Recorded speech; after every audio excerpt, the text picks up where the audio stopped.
So, existence has always existed, and with existence means everything, including nothing. So, everything and nothing existed to make something, one particular thing that exists, which is everything. And in everything there's existence and non-existence. So there is as much existence as there is non-existence. And so it's a sort of counterbalance. But either way, existence and non-existence exist in equal measure. So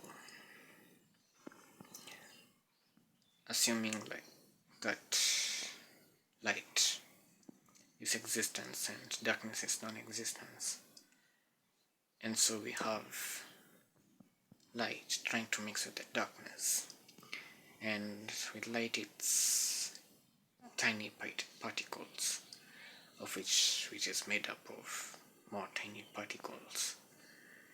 When it's cutting through the darkness, of which that is space technically, it doesn't really receive us any form of friction, assumably, and so it can go as far as it wants, as long as it wants. But then in the darkness there's invisible forces like actually gravity, and it's caused by dark matter. Yeah, there's dark matter, dark energy, all that. So in that scenario, you can imagine light passing through the darkness. It's like water through a sponge, essentially. So this light, it's cutting through the darkness, but it's not actually cutting, but more of passing through. So it's like an existing path is there, and of this path it leads in a particular direction, and that particular direction is the overall trajectory of the photon. Yeah, but these paths didn't actually exist. Since it's in darkness, it's in non-existence, but the light passing through it proves its existence. So basically the light is radiating existence as it passes through non-existence. So it sort of shines out what exists. And in this manner, it's when something is in the dark and you direct a source of light towards it, it will be visible. But until that light is presented, one has no idea of what is in the darkness, and so it's non-existent. And so we need this light, that is existence, to show us what exists and what does not exist. A proof of existence. We need existence to prove existence. So, assuming the Big Bang, this is a particular photon that's cutting through a particular beam of particular point in the darkness. Yeah, point in the darkness. So according to that theory, is that the universe expanded from assumably the size of an atom, most likely smaller even, but consider a photon of light. and went up to even the size of a tennis ball in a very short span of time, and expanded outwards. And so consider the universe as just that particular photon. Time is relative. Size is relative. Time is relative. Okay. But so assuming the entire scale is that photon of light, so all of existence is in that photon of light. But how far that photon of light travels is how much will be seen from by that photon of light. So all that is in that photon of light can be seen through that point of darkness. If we just scale up or down, I don't know.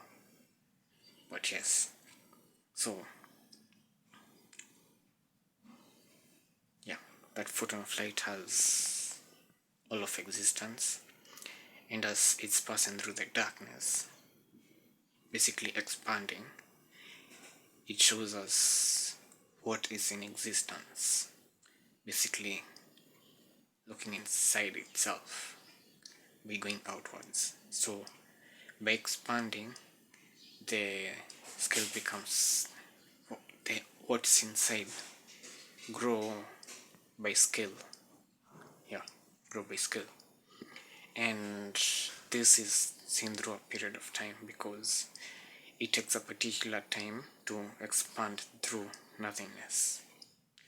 So yeah, so how you can imagine this, because how I'm saying it is a photon of light going into the darkness, showing a trajectory of sorts.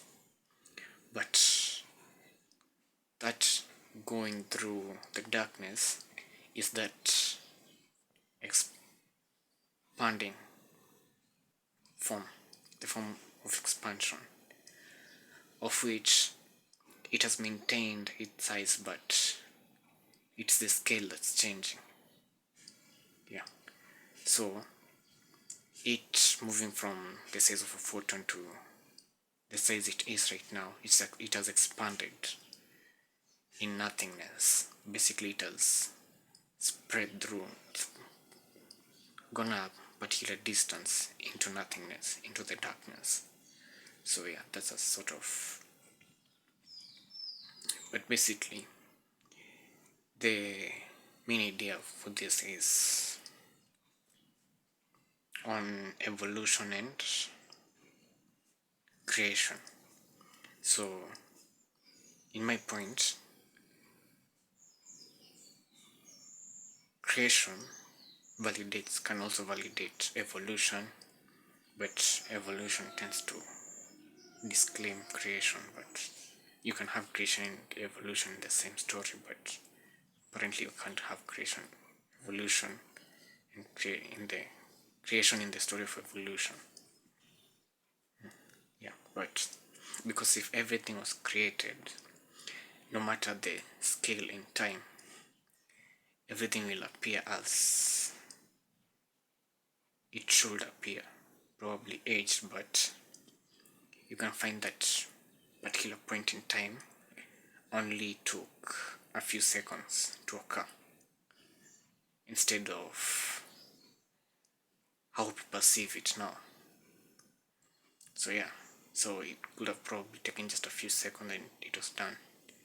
But when you age it, it gives a longer age, which would have been necessary to form that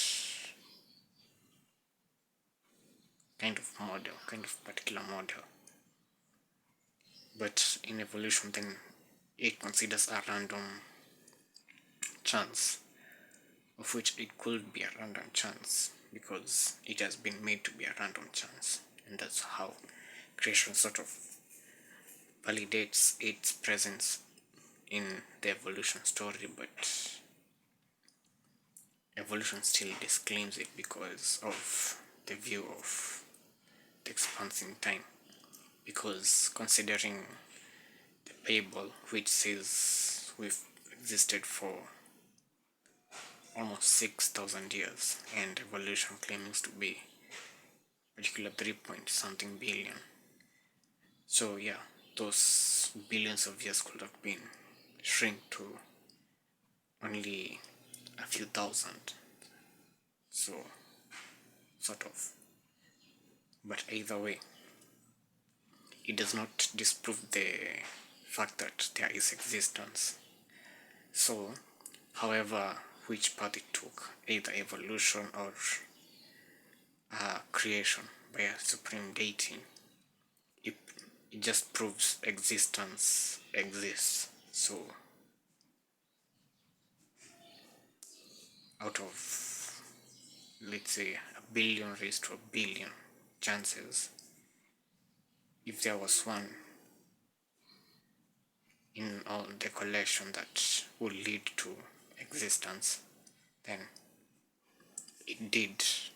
So whatever the chances, still existence would exist.